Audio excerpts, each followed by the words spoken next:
Of the Laughter for All podcast. I am Comedian Nazareth, and thank you so much for joining me tonight in this 77 degrees Southern California. I don't know where you're at and how cold it is where you're at, but here we're enjoying the beautiful weather as California is getting less and less crowded because people are leaving the states. Um, it's good to see you. Thank you for joining us. Thank you for making this podcast on the top. I didn't look at the this week, but we're doing well. So thank you so much for doing that. Okay, for the last 125 shows, I've been uh, bringing guests that have wisdom and experience and can give you wisdom and can encourage you and can help you. And from comedians to actors to musicians to many pastors who are able to give you wisdom. Tonight, my guest is different. Tonight is we're going to get wisdom from someone who's been on the field playing the game, not overlooking and coaching the game. Actually, someone who's played the game. What is the game? It's the game of life. It's a game of living in America. And I'll tell you, I came to this country in 1984, almost 38 years ago. And I'll tell you, with every immigrant who comes to this country, the thing, they have family members and they have relatives back home. And when we were ready to come here, they were thinking we're coming, money grows on trees in this country. You just come in and you get the American dream, and you just don't have to work hard. You just either gonna make it, you're gonna get your dream, or you can enjoy the benefits that the government give and sit on your butt and collect. That's the mentality of a lot of immigrants that come here. And it wasn't mine. I mean, I came here, I knew if I work hard, I can get what I want. And that meant I had to work 3 jobs, 7 days a week, not a single day off in 3 years, not sick day, not vacation day, not weekend. Had to work hard. And I found out if I want to accomplish my goals, I have to do them while I'm working hard, not just sit there and go, this is America. Everyone gets their dream. No, no, no, no. People work hard, people struggle. And sometimes you don't get what your dream is. You don't get there. But you get to live life and you get to be appreciative living in this country, working hard, and that's, I mean, does not life does not always go the way we want. I mean, this is, I don't want to discourage you because I want to encourage you because this is coming from a man who wrote the book Hope in 24 Hours, where your situation can change in 24 hours or less for the better without you even thinking about it if it's God's will.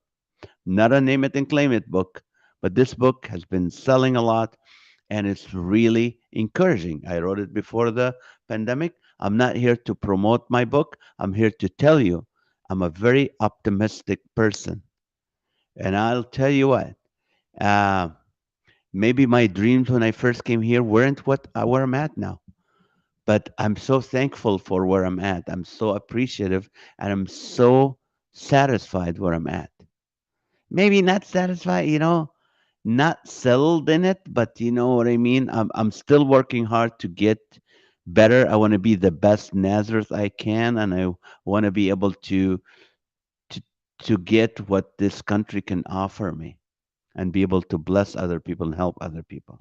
So, with that said, I'm settling the foundation to, for the first time, I'm going to have a person. I call her a friend because she's been on my other show, Live with Naz. And if you don't watch Live with Naz, you need to. It's every weeknight except Tuesday nights. Uh, every weeknight, where we laugh for about 53 minutes. And then, as a community of people who want to be funny and laugh, we pray for one another, not on the show, but we take prayer requests and we pray for that person. So, my guest today, well, the minute she joined our show, the minute I found about her, a single mom with 6 kids, single mom, children, and she doesn't sit and just wait for help. She works. She actually drives a dump truck. A dump truck, yes, in a construction site with mostly men. And she's going through life, the American life, and I want to hear from her and see what she's been through, how she overcame it, and the stuff that she didn't overcome yet. What is she doing about it, and what's her goals in life, and what's her dreams? Because this is America, you can get your dreams. So let's welcome my friend Rochelle Weathern. Hi, Rochelle. Hi, How are you? I'm good. How are you? Thank you for taking the time. Having six kids. Did you work today? I did. I actually worked over 9 hours today. You worked over 9 hours, then you went to pick up your son from Yeah, school. my 15-year-old. Yeah, I pick him up, and then actually, I came home first to clean up for this, and then I left again to get him, and then I came back. What is your typical day like on a typical weekday? So I wake up. My alarm goes off at 5:30. Um, and then hopefully the 15-year-old gets himself up, but if not, I have to wake him up, and we got to be out the door by 6:30. And I also have to wake up the other younger four because they leave for school at 7:30. But obviously, I'm already at work. I start at 7. So my dad actually comes to my house and picks them up and takes them to school. Uh-huh. And then I usually work. Sometimes it's shorter, but in recent days, it's been pretty long 8, 9, 10, sometimes even over 10-hour days. So I start at 7, and then I'm usually done no later than like 4:30 or so, and then I pick up my 15-year-old at about 5:25, and we get home and clean up, read the Bible with the kids, say hi, and then put them in bed and start all over again. Wow. And do you have to cook for them? Well, I mean, when I was a stay-at-home mom, I cooked a lot. I really like cooking. I really enjoy cooking and eating, but in this season of life, there's just not a lot of time to cook. So they're kind of um they're kind of scavengers now. But there's God always provides food. We always have lots of food. It's just not always home cooked food. Now, how what's the age of the kids? So the 15-year-old, then second is what? So my oldest is actually 17. He'll be 18 17. in May. And then so it goes 17, 15, 13, 11, 9, 7. Wow. And do you have any support, like as someone, like you said, your dad comes and take, who stays with them if they're sick and they don't go to school? So, um, unfortunately, if they're sick and they don't go to school, if they're not old enough to stay home alone, I'm not really in a position to call into work per se because of the line of work I'm in. And I'm the only dump truck driver for my company right now. So, if one of the young kids is sick, I pick one of the older ones, like whichever one it would be the least detrimental to miss a day of school for, they'll stay home with the younger one. Oh my Lord. And how long Yeah. you been doing that by yourself?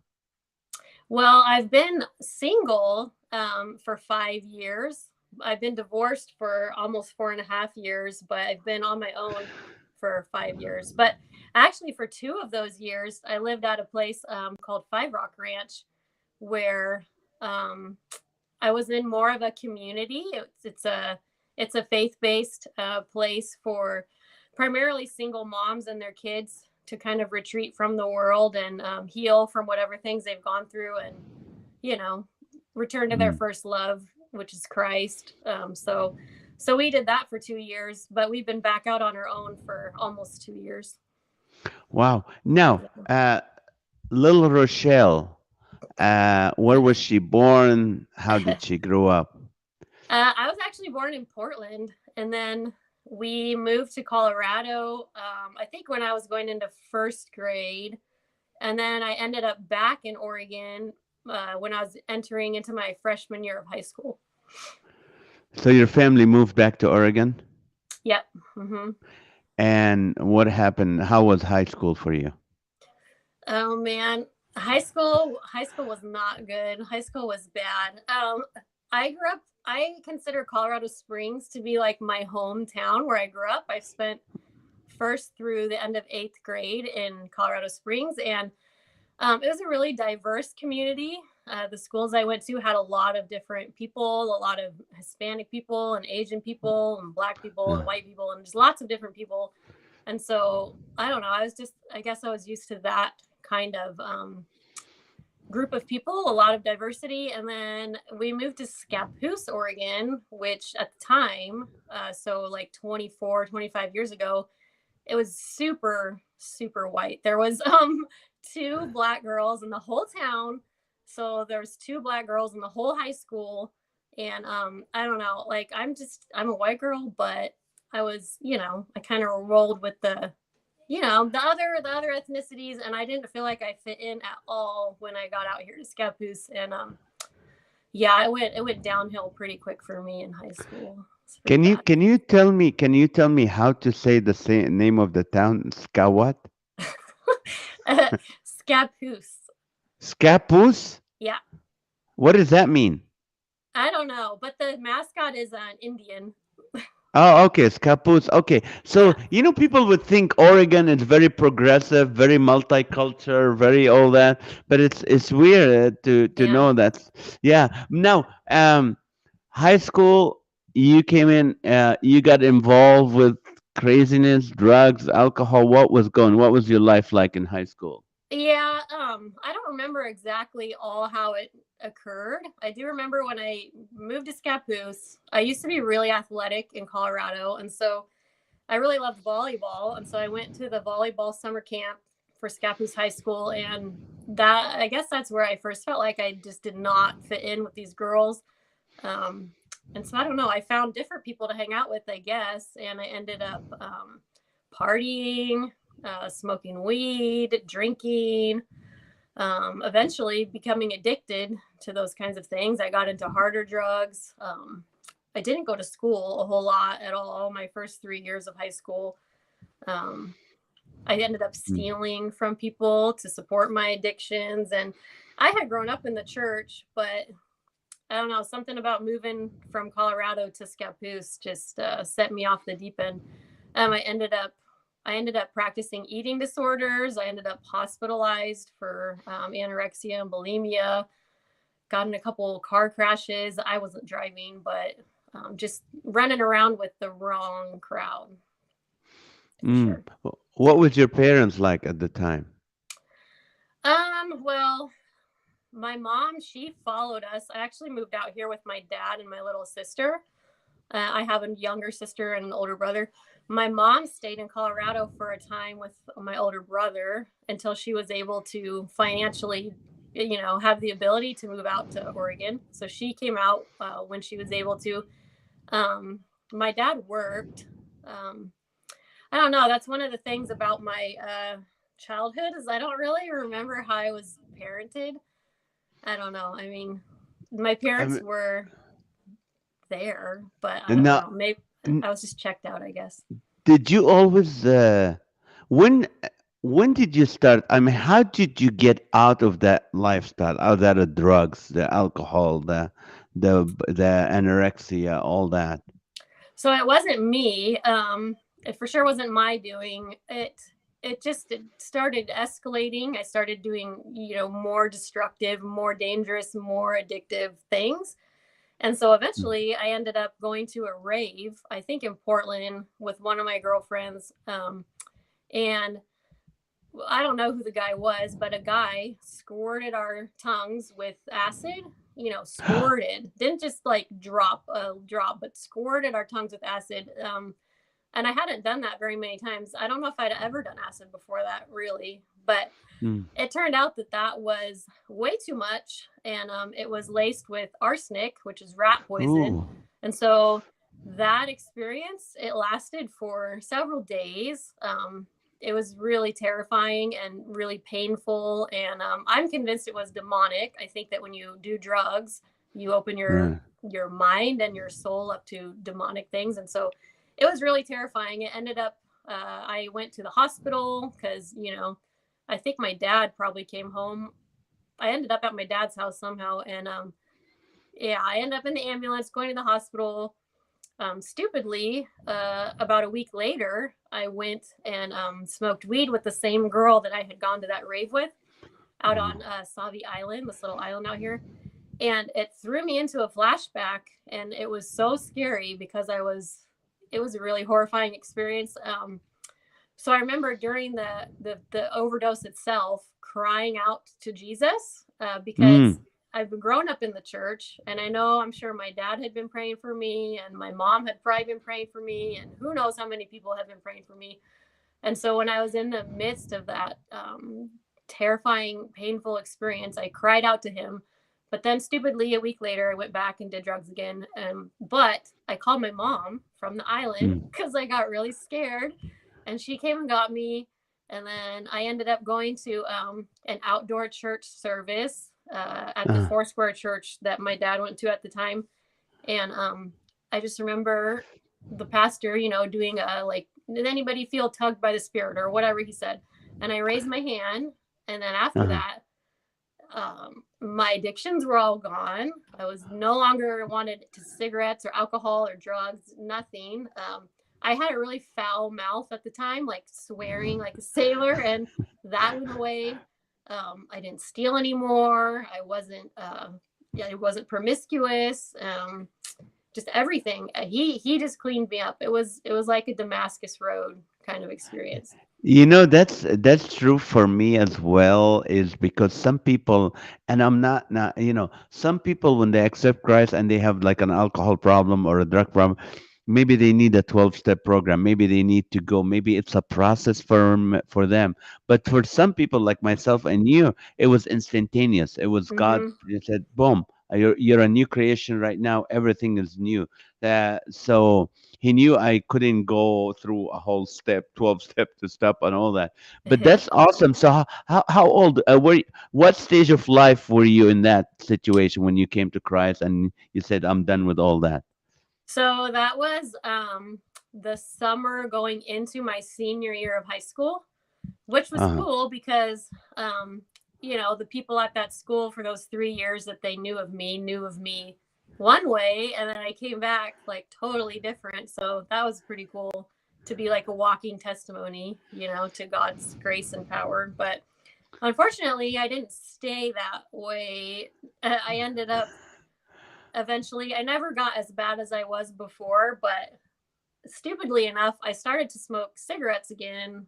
And then I let the guilt and the shame of that just push me farther and farther away Uh, from Jesus. And so I went a little prodigal ish again for a couple of years. I didn't get as bad as I was before, and I think it's probably because of the Holy Spirit, but also I think that God let me get as far as I did into drugs and have that horrifying experience that I had because he knew I had to be like scared out of it. Because no matter mm. how stupid I've been since that, because I've still made some dumb choices since then, but I never ever went back to drugs because I was too scared. Now, what was your dream back then when you were at that stage? What was your dream? What did you want out of life? Oh, so my senior year of high school, I took culinary arts class, Oh, and that's kind of started my interest in cooking and food. So I was interested in going to the Culinary Arts Institute in Portland, or I thought about being a flight attendant. I thought that would be cool, but neither of those happened. good. Did you think one day I want to have 6 kids? No, no, no. I don't know if I ever really thought about having kids, but I didn't. I made some unwise choices and ended up having my oldest before I was married to his dad. All six of my kids have the same dad, but I had my oldest before we were married, and then no planning or thinking really. I just honestly really love being pregnant and having babies. I feel like it's one of my like giftings or callings, and so I just kept having them. Be fruitful and multiply. You took Yeah, it yeah, I was good seriously. at it. So Good, good, good. So you had the kids, and then dad, was came out of the picture, yeah. and you're you're by yourself as a single mom, Yep. and you have 6 kids. So instead Yep. of just waiting for the government to support you, you went and got a job. I did. Uh, Yeah. w- why a I dump truck? Why Well, a I wasn't initially a dump truck driver. So when I first became a single mom, I had been a stay at home mom for a decade. So I was oh out of the workforce, for a decade. And I don't know what it was, but I was driving around at some point in my little town and saw the school bus sign at the bus barn, talking about wanting drivers. And I don't know, I guess it was probably God, being like, hey, call and do that. And I never would have thought, in my past years, I would ever end up driving anything huge. But I started with driving a school bus, and then I did that for about a year. And then we ended up at the ranch.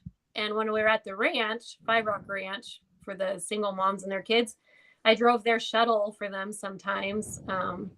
And then it wasn't until I came back from the ranch, I drove city bus for a while, but my hours were so minimal, it wasn't a viable career option. And then I like to talk. I'm a gabber, and so I was at this appointment for poor people eyeglasses to get my eyes examined and get some free glasses. And I was uh, talking to the lady about a work source flyer that I saw there, and like, oh yeah, I thought it'd be cool to get my Class A CDL. That'd be cool someday. And she's like, oh yeah, we can help you with that. We can pay for you to go to truck school. And so it all just kind of happened. I don't know, circumstantially. Like it wasn't something that I planned. It just all kind of happened. so you go to work, and probably every other person on the site is a man, all right? Yeah, literally 100% of all the other people, maybe 99.9% of the other people. So if you need to use the restroom, what do you guys use? The porta potties, but Oh no. I've learned to go to the porta potty that's by like the little makeshift office where the builder, the bigwig guy on site, where he has his porta potty, Uh, because usually that one's pretty clean because it's by the okay. boss guy. So, Now, what about the Christmas party? You're the only one. The oh, only. we didn't Do, have a Christmas party. do you get? Do you get like?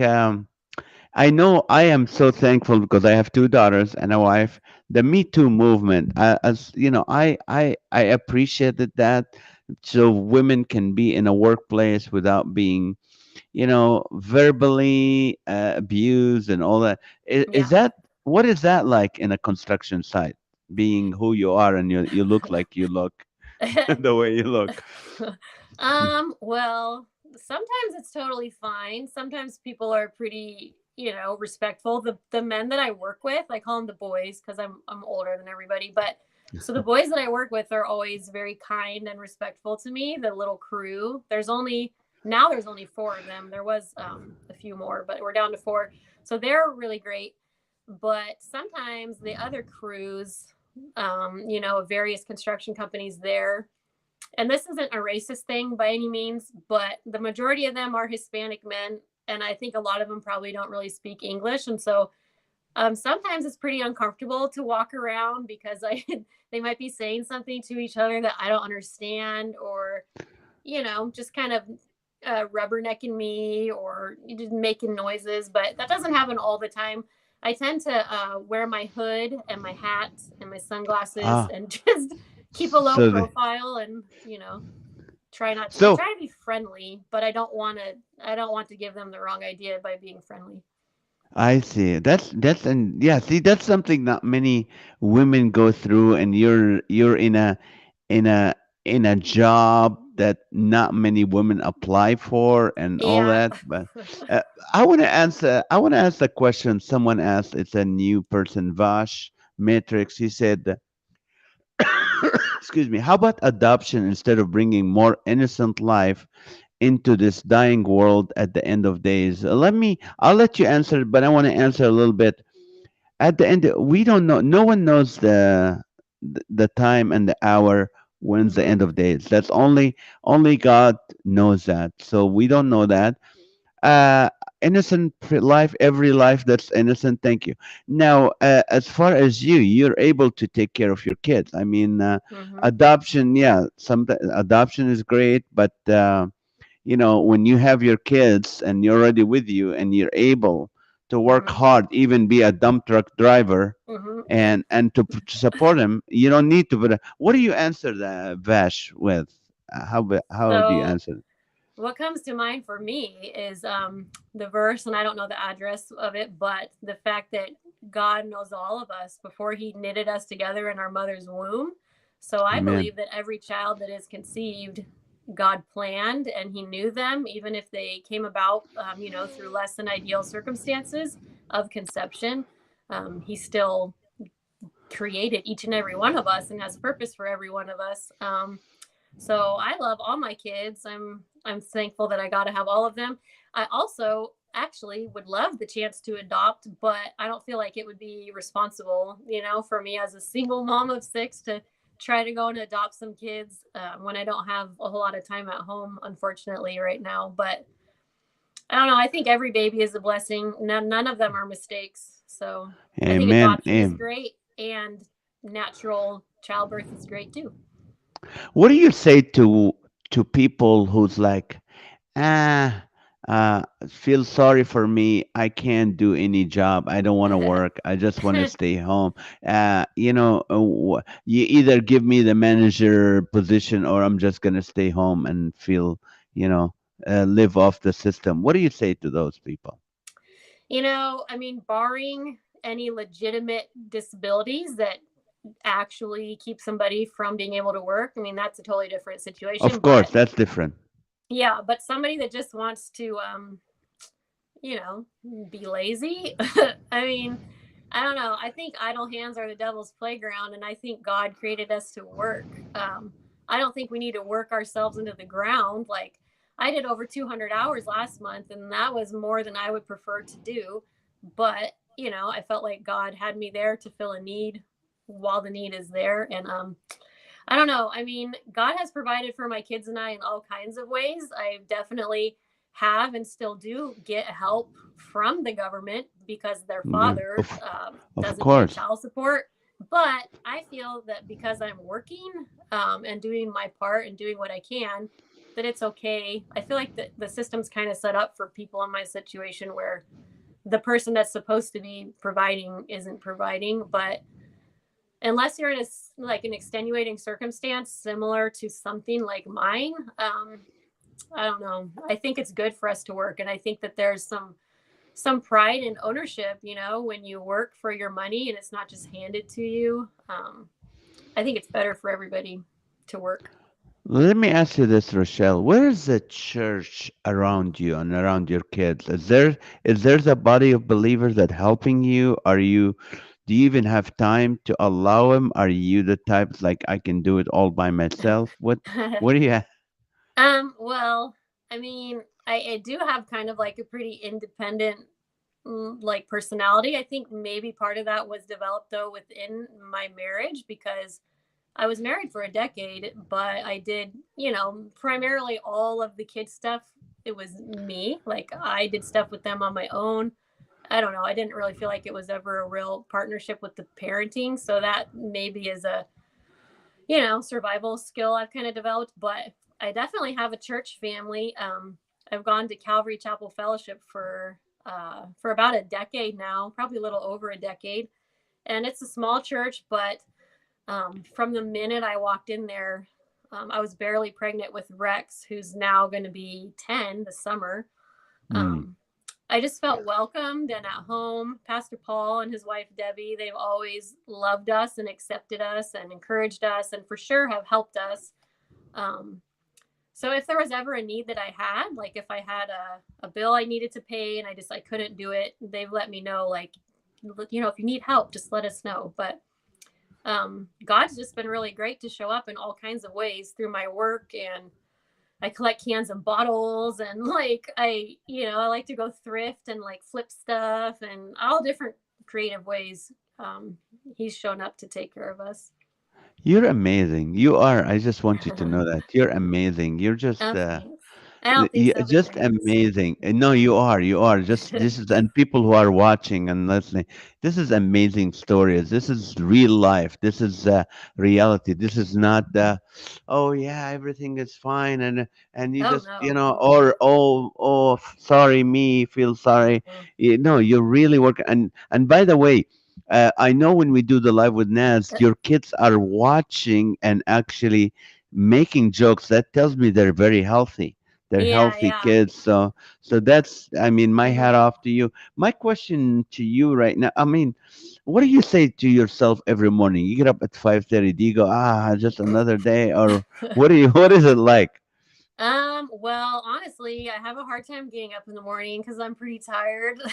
But once I get up and get going, I try to listen to like a little, I like the Bible Project videos. They have an app now, so I like to try to listen to something to try to get my mind, squared away and set on, you know, things of God and good things, and not get spiraled out into negative thinking. But really, I don't have a hard time with negative thinking anymore, and I've never really stopped to think about it until you asked me. But I don't know. I guess I wake up and I'm tired, and I'm like, oh, I don't want to get up. But once I'm up and moving, I'm okay.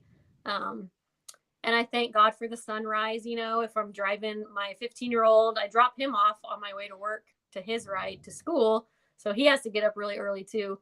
But I try to find things to be thankful for. It's really great to be up so early. I can see the sunrise. That's pretty cool. And yeah, I don't know. I try to be thankful. I try to make an intentional effort to find things to thank God for, because it really helps your whole mindset about everything if you can find the things that he's doing to bless you. So, Amen. Amen. Let me ask you this. You have different age groups, and mhm. this is a question. It's really in my head. My Okay. I was like you. I was 20. No, I was 28 when I came to Christ. My Mm, life before was drugs, marijuana, cocaine, drinking, yeah. sexual immorality, all that Hmm. stuff. And now I'm raising my kids, and my kids are 99.9% better than I am when I Yeah. was their age. Uh, your son is 17. He's going probably through some stuff, but Yeah. what do you how do you say, well, I was worse when I were age. I mean, how do you deal with that? Because I don't, I'm trusting my wife is taking care of that because she's the pure version, nothing wrong in her Oh, life. So that's she's the good. one that running the raising the kids. But when Yeah. they ask me, I go, yeah, but this is just a little marijuana. You know what I mean? uh, How do you deal with that? so, like, how do I tell them about my teenage years? No, how do you No. deal with what do you consider, oh no, you're never gonna do that, or no, you're not Oh, doing. no, yeah, no, I'm definitely like a pretty straight edge when it comes to drugs and alcohol or cigarettes or tobacco. Like, no, that's all a big no. You're not gonna dabble around with any of that as long as you're my kid and you live here. And if you do, I'll find out about it because I've done everything. So you can't really do anything and have me not find out about it.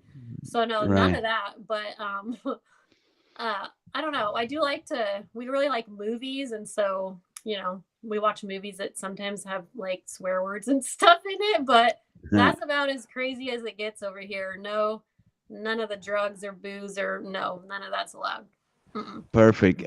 No, 17-year-olds or and 15-year-olds, they're probably going through anxieties, Hmm. depressions, not Yeah. knowing what's going. How do you deal with that, Rochelle? Well, I've had a lot of experience with that with some of my teenagers. And I don't know. I mean, I try to find a balance between acknowledging whatever it is that they're experiencing and feeling and going through, and to not dismiss it, but then to also remind them of, well, this is what God says, and God does have good plans for you, and He says He has a hope and a future for you. And um, yeah, I do try to relate to them because I have gone through my own depressions and anxiety with the horrible acid overdose and the flashbacks that lasted for a really long time. Ah, So I try to relate to them if I can, and try to get them into counseling. But that's a really hard thing to do right now. Counselors are just overwhelmed. So yeah, I yeah. don't know. Pray for them. Pray with them if they're, super struggling and panicky. If they want me to pray with them, sometimes it's not always the most opportune time, but stuff like Is that. there a father figure around them? No, no, I'm just me. I've been on my own ever since I've been on my own. But I mean, my dad, he's become more involved with them. And that's something that I've missed about being at Five Rock Ranch. I know that it was our time to move, and God's been really faithful to take care of us. But I do miss having community, and because there were some men there that really poured into some of my kids, and they really connected with, and so that's one of the things that they don't really have, unfortunately. But I'm still hopeful. You never know. Maybe God has somebody out there to step into this giant family. I don't know. I'm sure that he does. Let me ask you this: How is the? Did you reach out to the church and say, "Hey, listen," to the pastor, "Hey, listen, and my kids, they need a father figure, someone who can, from the men's ministry, or someone who can pour into the life, because that's what the church is for." And really, Yeah, have you tried that? Have you gone to the church and say, "Hey, I need help"?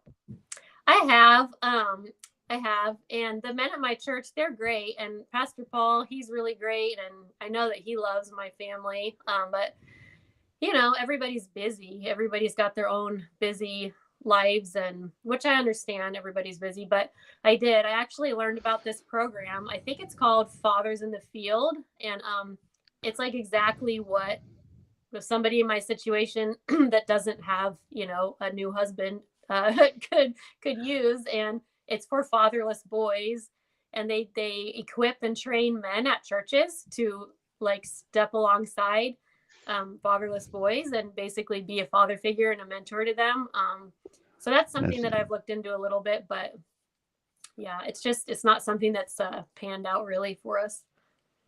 that's I mean that would be great if Yeah. it's done properly. And what do you think, Rochelle? What do you think our country can do different to help families like yourself, a single mom with several kids? Man, I don't know. I mean, raising up these young men to become men that won't abuse their family or walk out on the family or make kids and never be there to begin with. I think training up the next generation of fathers is a really good thing. But for those of us that are already here in this situation, yeah, I don't know. I mean, I just coming alongside, like spending time with the boys. If Yeah, it's just so hard because people are busy, but it would be really great if, healthy, godly, responsible men that have some time, even just a few hours a week, that they could see a need and come alongside a young man who doesn't have a father figure in his life. I think that would be huge, and it wouldn't take that much time, but it would be, life changing for the kids and for the men too that take the time to do that. It would bless both of them How far and are the you moms. from and the moms? How Yeah. how far are you from Portland, Oregon? I'm like 40 minutes away, 45 minutes. What's the closest city, but large city next to you is It'd be near you? Portland or Hillsboro, Oregon. Hillsboro. Hmm. I am sure people who are listening to this, or gonna listen to this, and some men, some maybe married men, or fathers or grandfathers, that go, "Oh, we need to do something. We need to step into these guys, and do something. Be a father figure." I want you to connect with me, people. I can connect you to Rochelle if it's the right fit, but. connect with me at on Facebook under Comedian Nazareth. You can message me. You can go to Naz at NazarethUSA.com, and let's say, hey, we are that far. We want to support. We want to help. We want to offer whatever it is that God puts in your heart. This is not what the podcast. This podcast is not. This woman is really sufficient, and she's doing great, working so hard. And I pray that if you have a job for her that allows her to be home more often, or if you have and you go, and if the church is listening, a church in Oregon, all right, you need to say we need to be more involved. We need to come alongside Rochelle and her family and help, because that's what Christ would do. That's what we are called as the body of Christ. And it really, I mean, I'm really surprised that the churches are not pouring a lot more into your life. But what is Rochelle prays for? What do you pray for?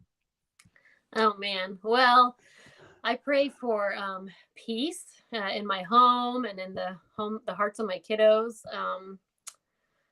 That if it is that if it is God's will, they'll think this is crazy. But if it is His will for me to have any more kids, that He would, provide me that opportunity. I am getting older. I'm almost 39, so that might not be a possibility. But and what do I ask for? I guess I ask for the kids to be encouraged.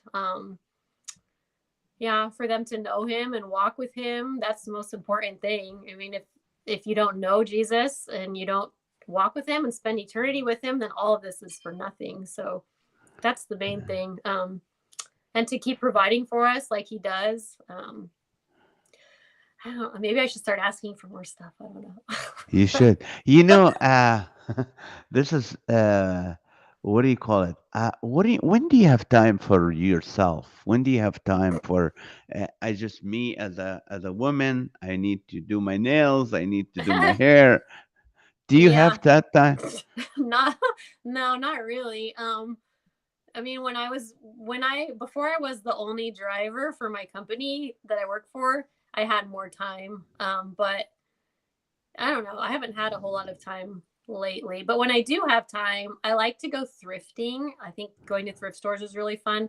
I don't get my nails done. I'm not in a line of work that you should really have pretty nails, because sometimes I have to jump inside the box of my truck and like scrape the mud out and stuff. So you don't want to have pretty nails when you have that going on. But I have got my hair done. I've got my hair done professionally like 2 or 3 times in my life now. So that's a thing I do a couple of times a year.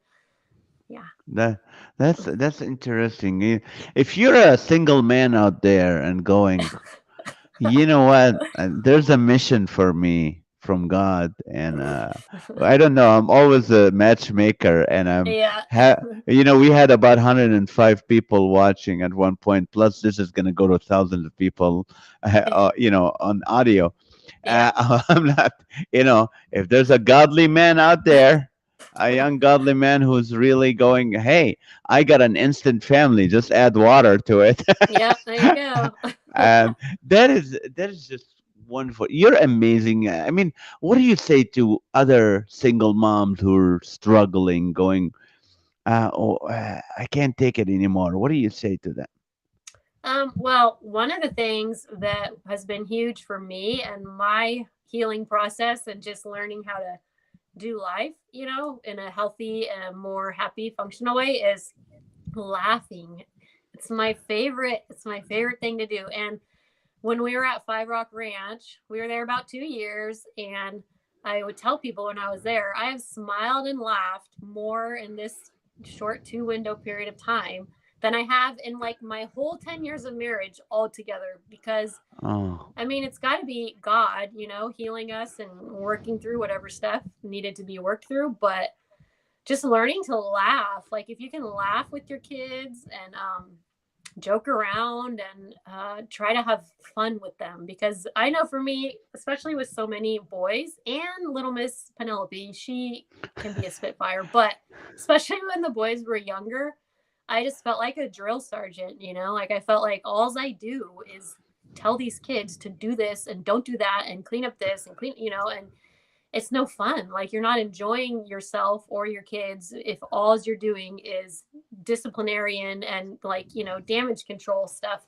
So I think one of the most important things to do is to learn how to have fun with them and laugh with them, and do something outside of the house maybe, so then all the chores aren't looming over your head, all the stuff that needs to be done. Get out Right. and laugh and do something fun, and yeah, try to enjoy them, and not spend all your time correcting, even though there's lots of things that need to be corrected. It's fun. Do you have time to read books? When I was at the ranch, I did, because I didn't have my cell phone at the ranch. So at nighttime, I would read. But now that I'm back in the world and I have my cell phone, I haven't been reading much, but I do. I need to read more books. But I really I'm gonna enjoyed reading at the ranch. I'm gonna send you one of my books. It's called it's made for fathers, but it's perfect for moms. It's called "You're So Funny, Daddy: Learning How to Communicate with Your Children Using Humor." Oh, And yeah, that'd how be great. important that humor also. But my other book that I was talking about hope in 24 hours. Rochelle, tomorrow, your situation could change tomorrow. That's 24 true. hours from now. That's true. That's true. And that's what I want people to believe, especially you and others who are, you know, just life is just hard right now, is to Mm-hmm. know that God is able, if it's His will, to change your situation. If it happened to me when I was single, 24 hours later, I found my bride. I was Oh, in debt 24, losing my house 24 hours. God provided the money. wow. There's so many other things in my life that God jumped in, and within 24 hours, it wasn't in my, what do you call it, scenario. Like, how sometimes you get up at 3, 4 in the morning going, what am I going to do today? Oh no, this is going to happen. That's going to happen. I have to deal with this. We never add the scenario. God can intervene and Mm-hmm. everything can change. And I don't know if that's going to happen 24 hours for you, but I know to Mm-hmm. have that hope, to know that God is the God of hope. I think your story, Rochelle, is a story of God's faithfulness, For and sure. I want you to tell people about God's faithfulness right now. People who probably don't have enough trust, they're mad at Him. I don't Mm-hmm. see you're not even mad at God, which is great that we know and He should, but you're not Mm-hmm. mad at God. Look at me. Why is this situation happening to me? You're just going day by day. Day by day. Yeah, that's one of the things that I think he's probably taught me just by showing up so faithfully to do, is to go day by day. Like even today, because I worked so much last month, and this month I haven't worked a whole lot because of snow and I was sick and stuff like that. So I could start thinking like, oh no, what about this far from now or that far from now, and how am I going to do this? And then I have to catch myself. No, no, no, God has been faithful to provide for me, and I only need to think about today. He doesn't want us to worry about tomorrow, and He has been so faithful. I mean, it's going to sound unbelievable because it kind of is, but I have felt more secure and provided for, and more at peace since He has been my sole provider. Since I've been on Oh, my own with 6 kids, he's just shown up in so many ways and taking care of every bill that needs to be taken care of in whatever means he chooses, be it my work or somebody randomly feeling like, oh hey, do you need this? I feel like God wanted me to give you this, or whatever way he decides to show up, he has been very faithful to take care of us, and we've never been without everything that we need. now, So let's see. I know you're busy and you don't have time to cook and stuff. What is your favorite meal to make that because you wanted to go to culinary school, and I hopefully one did. day God will offer that opportunity and you get to do that. What is it? What's your favorite meal to make? Um, well, I don't know if I'd say it's my favorite to make. Like, I haven't gotten to spend a lot of time just playing around in the kitchen, but my favorite thing to eat that I make in recent years is probably just nachos. Like, I like to season around the meat, just play with seasonings. I think playing with seasonings is really fun. And I can make a big old batch of nacho burrito taco meat, and then we can eat on it for like several days. And I also So, really love breakfast. Breakfast is really good. So do you don't have much time, but you always like does the kids help you with making stuff and eating stuff and Um, uh, I haven't been very good about having them in the kitchen with me helping.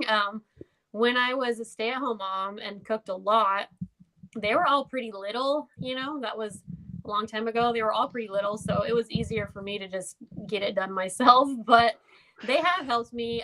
Some of the boys, even Rex, he's 9. He can make his own eggs, and the older boys, Hiram, he's made some steaks and stuff. He knows how to cook some stuff. Ethan could cook if he wanted to cook. He's actually have a pressure cooker, so he's been playing around a little bit with chicken in the pressure cooker. And Penelope, she's only 7, but she even gets in the kitchen, kind of out of necessity because I'm not home a lot now since I work so much. But she can make herself oatmeal and tuna fish sandwich, and she can make herself. I don't know. They do pretty good. Like they've learned to be independent and self sufficient. I guess kind of out of necessity, which that's kind of sad, but it's also pretty cool that they can take care of themselves if they need to. Amen. Yeah. Sarah saying, I pray that you'll be able to pursue the dreams God has placed in your heart, Rochelle, and truly. And I just say, you know what? I will be praying along with a lot of people about that, one day you don't have to work that hard. You don't have to work in that job, that God will provide where somewhere where you can work from home, be with your kids. And the knight with the shining armor coming Yeah. from outside of Oregon, maybe, or somewhere, or from Oregon, uh, and be able to make you be the feminine mom you can be, and take care of the kids and make up for that Yeah. time that the kids didn't have a father figure. So that's our Yeah. prayer, and that's what we pray for. I want to thank you for being open. I want to thank you for being just being able to take that time. I don't want to take more time from you and your kids, but I really Mm. appreciate you. And Sure. Rochelle, you're going to be on the we're not going to do the show tonight, but tomorrow you'll be Oh. on the show with us. So if you want to laugh with us, join Rochelle, join Sarah, join Bobby, join Alan, all the people that on this right now watching the podcast. Join us to laugh every weeknight at 8:30 p.m. Pacific time Yep. with the live with Naz and Rochelle. You are so funny. Your kids are funny. We love Oh, you, and please, thanks. you have a community here, and if you need anything, just Oh. te- message me, and if I can provide it, me and Maha and my family, we have people around us that Oh. can do that. We Thank you. appreciate That's you so so sweet. I much. really appreciate it. Thank you for your show. I love it. I love laughing. And I love making my brain work and, come up with funny stuff. It's great. I think the fact that you and your kids sitting together and thinking of something funny, that is so healthy as a Yeah. family, and I love doing that. So love you guys. Thank you so much for your time. I appreciate Thanks. you.